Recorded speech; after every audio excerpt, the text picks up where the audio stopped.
So as a graduate of the Kenan-Flagler Business School myself, MBA class of 1994, I'm very proud not just of my association with the school, but am appreciative of the way that it has provided an opportunity for a career that has been very rewarding, not just for me, but also as a way to provide service back to the state of North Carolina.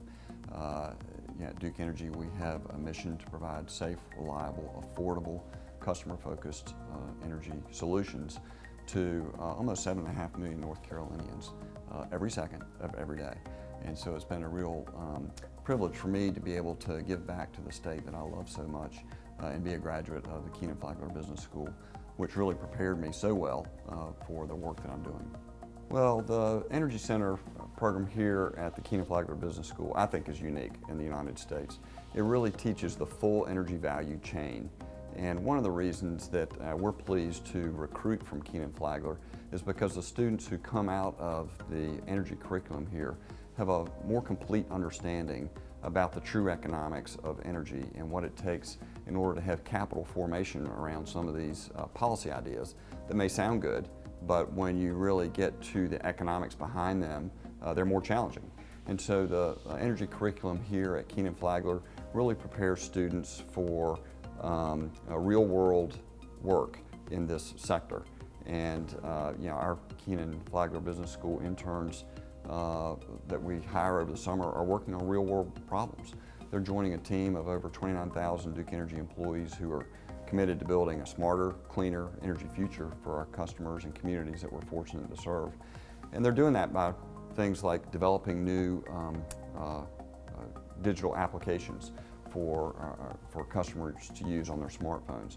They are working on renewable energy projects on a project management basis and on a project finance basis as we look to deploy renewables projects across the country, not just in the 6 states where we have a regulated utility franchise. And they're also working on capital markets. So just yesterday we closed a $1.2 billion unsecured debt financing that was part of the financing for our general corporate purposes.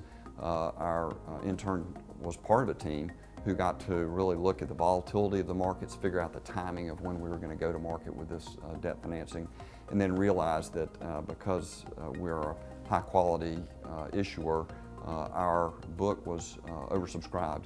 So we had about $4 billion worth of interest in a $1.2 billion capital financing transaction.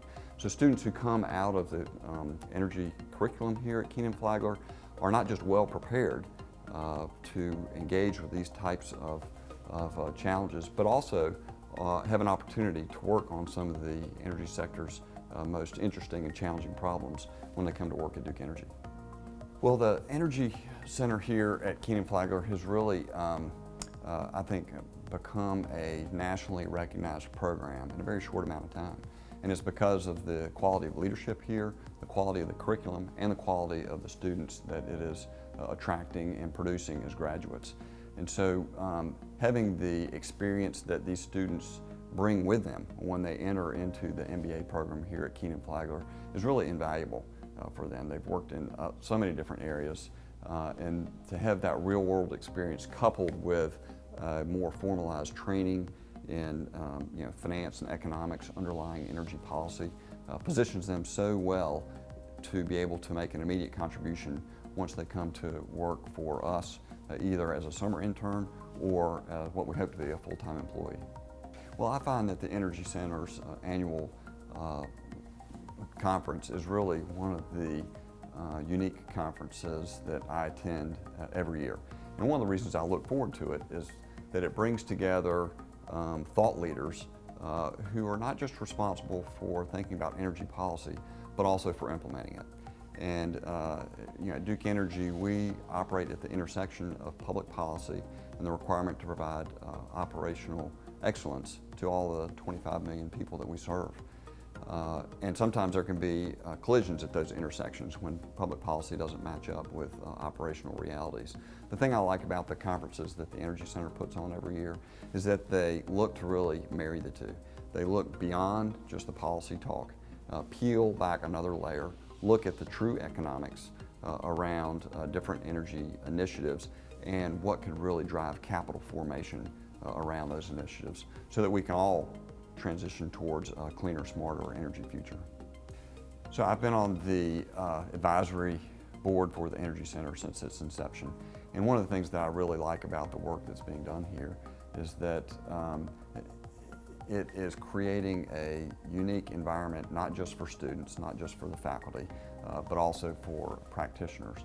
And it allows for a unique partnership between businesses who are in the business of energy, whether it's from the ground to the grid or from the sky to the grid, and working to develop a talent pipeline that can really bring about transformative change as we look forward to the next, not just decade, but for the decades to come.